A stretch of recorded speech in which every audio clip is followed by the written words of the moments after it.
ব্রাহ্মণবাড়িয়ায় লুট হচ্ছে মেঘনা নদীর বালু। রীতিমতো অস্ত্রের মহড়া দিয়ে বাঞ্ছারামপুর ও নবীনগর উপজেলার নদী থেকে প্রতিদিন অন্তত ৩০ লাখ ফুট বালু তুলে নিচ্ছে নরসিংদীর দুটি প্রভাবশালী চক্র, যার বাজার মূল্য কোটি টাকা। প্রভাব পড়ছে মানুষের জীবনযাত্রা ও জীববৈচিত্র্যে। অভিযোগ, স্থানীয় প্রশাসনকে ম্যানেজ করে চলছে হরিণ লুট। বিস্তারিত পূর্বাঞ্চলীয় ব্যুরো প্রধান পীযূষ কান্তি আচার্যের বিশেষ রিপোর্টে। মেঘনার বুক তছনছ করে এমনই অবৈধ ড্রেজার দিয়ে দিনভর তুলে নেওয়া হচ্ছে বালু। ব্রাহ্মণবাড়িয়ার নবীনগরের মেঘনা নদীর জাফরাবাদ বালুমহাল থেকে ইজারাদার ছাড়াও অবাধে বালু লুট করছে পার্শ্ববর্তী নরসিংদীর রায়পুরা উপজেলার প্রভাবশালী একটি চক্র। মেঘনার ধরাভাঙা এলাকার বালুতে নজর পড়েছে রায়পুরার আরেকটি বালু খেকো চক্রের। রীতিমতো নিজস্ব বাহিনীর অস্ত্রের মহড়া দিয়ে বাঞ্ছারামপুরের মরিচাকান্দি এলাকা থেকে ১০-১২টি ড্রেজার দিয়ে লুটে নেওয়া হচ্ছে বালু। ফলে ভাঙনের ঝুঁকিতে পড়েছে নদী তীরের গ্রামগুলো। এরই মধ্যে নদী গর্ভে বিলীন হয়েছে অনেকের ঘরবাড়ি ও ফসলি জমি।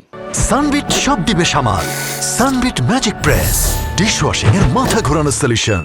মেইন হলো সম্পত্তি দুনিয়া দিতেছে, আমরা যেটা ফসল করে চাষ করে পেটের দানা খানা যোগায় ওইটাই নিতেছে, কাইটা নিতেছে। জমিটা মোটামুটি আর কাইটা নিছে, পুরোটাই কাইটা নিছে।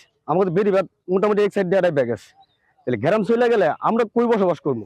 নদীর তলদেশ থেকে নির্বিচার বালু তোলায় যেমন ব্যাহত হচ্ছে দেশীয় মাছের প্রজনন, তেমনি নদীর জীববৈচিত্র্যও পড়েছে হুমকিতে। মেঘনা কিন্তু দেশীয় মাছের একটা ভান্ডার বলা যায়। এখানে কিন্তু শুধু মাছ না, মাছ বাদেও যেসব জলজ প্রাণীগুলো আছে, যে জলজ উদ্ভিদগুলো আছে, সবগুলো কিন্তু এখানে তাদের প্রজনন ব্যাহত হচ্ছে এবং তার অস্তিত্ব সংকটের মধ্যে পড়ছে।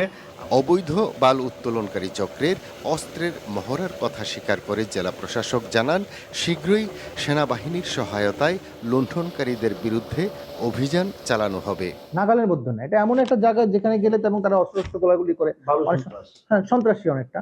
তো সেই ক্ষেত্রে আপনার সেনাবাহিনীর সাথে আমরা কথা চলছে, খুব তাড়াতাড়ি আমরা একটা বড় রকম অপারেশনে যাব। বাঞ্ছারামপুরের মরিচাকান্দি এবং নবীনগরের ধরাভাঙায় অব্যাহতভাবে তোলা হচ্ছে বালি। ফলে ভাঙছে জনপদ, ভাঙছে নদীর তীর। এই বিষয়ে দ্রুত ব্যবস্থা নেওয়ার দাবি এলাকাবাসীর। পীযূষ কান্তি আচার্য, এটিএন নিউজ, ধরাভাঙা, নবীনগর।